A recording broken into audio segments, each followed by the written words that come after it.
CM KCR Delhi పర్యటనతో రాష్ట్రంలో pending లో ఉన్న పనుల మీద క్లారిటీ వచ్చింది. సెక్రటేరియట్ కోసం బైసన్ పోలో గ్రౌండ్ ఇచ్చేందుకు రక్షణ శాఖ ఓకే చెప్పినట్లు తెలిసింది. ఫ్లైఓవర్లకు కూడా కేంద్రం అనుమతి ఇచ్చినట్లు సమాచారం. దీంతో దసరాకు కొత్త సెక్రటేరియట్ పనులు మొదలు పెట్టాలనే ఆలోచనలో ఉంది సర్కార్.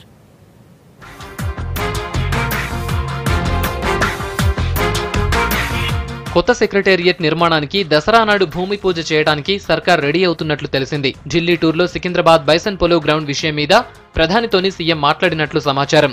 గ్రౌండ్ ఇచ్చేందుకు రక్షణ శాఖలో దాదాపు లైన్ క్లియర్ అయినట్లు తెలిసింది. అడ్డంకులు తొలగడంతోని నిర్మాణాలు మొదలుపెట్టే ఆలోచనలో ఉంది సర్కార్. 60 ఎకరాల బైసన్ పోలో గ్రౌండ్ లో సెక్రటేరియట్, శాసనసభ, శాసన మండలి, కన్వెన్షన్ సెంటర్ కట్టాలనుకుంటోంది సర్కార్.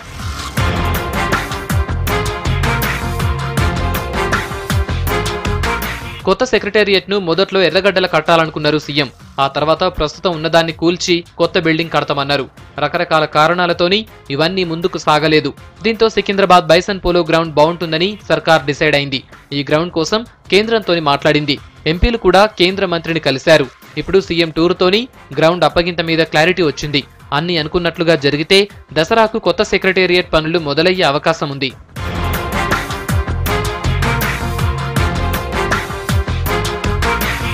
నగరంలో కట్టాలనుకుంటున్న ఫ్లైఓవర్ల మీద కూడా సీఎం పర్యటనతోని క్లారిటీ వచ్చినట్లు తెలిసింది.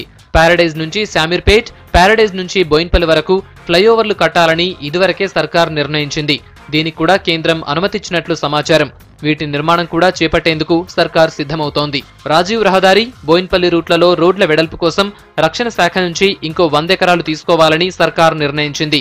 దీనికి బదులుగా జవహర్ నగర్లో 598 ఎకరాల భూమితో పాటు 93 కోట్ల రూపాయలు ఇవ్వనుంది.